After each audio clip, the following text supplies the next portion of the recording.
Alright, in this video we are going to discuss breadth first search algorithm for a single source shortest path problem. We will do dry run to make things more easier. Now you know from previous lectures that the algorithm of breadth first search is like this. But here we have added an additional step over here. So as we mentioned before, we have to keep track of parent nodes of existing vertex. So we will update the parent of adjacent vertices to the current vertex as an extra step to this algorithm over here. Now, the complete algorithm will be like this. So before our algorithm was like this until here, enqueue all adjacent unvisited vertices of P. But in this case, an extra step is we are updating the parent of adjacent vertices to the current vertex. So let's see how this algorithm works for this graph that we have over here. So here again, we are going to use queue data structure. So let's say in this case, we are starting from A. So the first step is enqueue any starting vertex. So we are going to enqueue A to this queue over here. Then we are going to check that while queue is not empty, we are going to do these steps over here. So we are going to call the queue method and we are going to save this node to this value of P over here. So when we call the queue method, A will come out from the queue and we are going to check that if A is visited or not. So we see that it's not visited. We are going to mark A as visited and we are going to enqueue the all adjacent vertices of A to the queue over here. So adjacent vertices of A are B and C. So we are enqueuing B and C to this queue over here. Then we are updating the parent of adjacent vertices to the current vertex. So the parent of adjacent vertices are set to A because the current vertex is A and adjacent vertices of parent in this case will be set to A. So as you can see, we have set them the parent of B and C to A. Then we are going to continue to the next step. So in the next step, we are checking that if queue is not empty. So we see that in the queue, we have B and C. So this means that we are going to call the queue method. So in case of queue, when we are calling the queue method, it's going to bring the first element from the queue. Now in this case, the first element is B. So B will come out. So we are going to check that if B is visited or not. So in this case, we see that B is not visited. So we are going to mark B as visited and we are going to enqueue all adjacent vertices of B to this queue over here. So in this case, after enqueuing the adjacent vertices of the B to this queue over here, which are D and G, so we are enqueuing them, we are going to update the parent of adjacent vertices to the current vertex. So in this case, current vertex is B and adjacent vertices parents will be B. So as you can see, we have set them to B. Now then, one more time, we are going to continue our loop. So in this case, one more time, we are checking that if the queue is empty or not. So we see that queue is not empty. So we are going to call the queue method. So here again, when we call the queue method, first element will come out. So the first element in this case is C. So it's going to come out. Then we are going to check that if C is visited or not. So we are coming to C. We see that C is not visited. So we are going to mark C as a visited and we are going to enqueue unvisited adjacent vertices of C to this queue over here. Now in this case, for C as adjacent vertices, we have A, D, and E. So in this case, A is already visited. So D is already over here. So we are going to just enqueue E over here.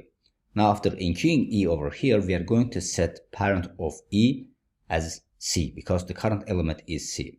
So here you need to take into account that we have not enqueued D to the queue over here one more time because in this case to D we are coming from B, we are not coming from C. So that's why in this case we are not enqueuing D one more time from C. So the parent of D in this case is B. So then we are going to call one more time the queue method because our queue is not empty. So in this case, D will come out.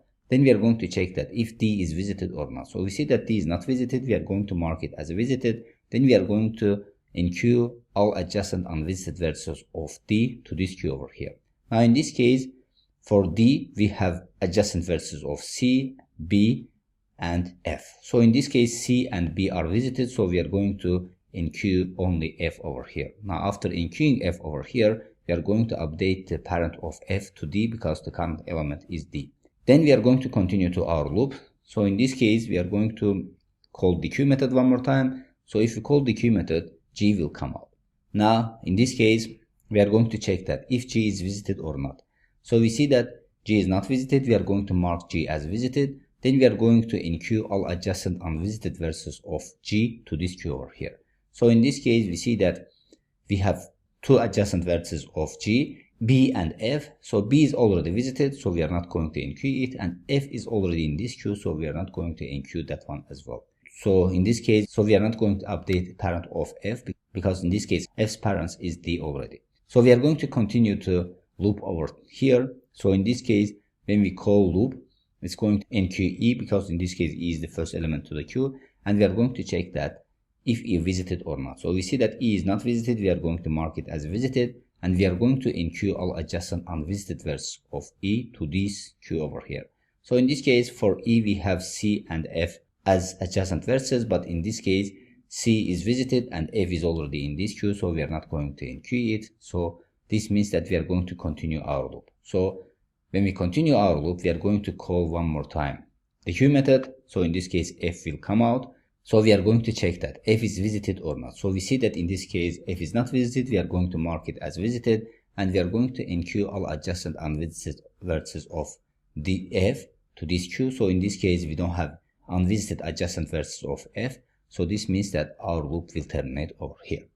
Now, with this, we have come to the end of the dry run over here. So we have successfully dequeued all elements from this queue over here, and we have found the path between, for example, a to f over here. So the shortest path from a to f, for example, is going to be like this: a, b, d, and f. So in this case, we are finding is like this. To come to f, we are coming from d. To come to d, we are coming from b. And to come to b, we are coming from a. So for example, if you want to go from a to e, in this case, the path will be like this. So to come to e, we are coming from c. And to come to c, we are coming from a. So in this case, it's going to be a, c, e. So this is how breadth first search algorithm works for single source shortest path problem. Now in the next lecture, based on this algorithm, we are going to implement breadth first search algorithm in practice using Java programming language. So see you in the next lecture.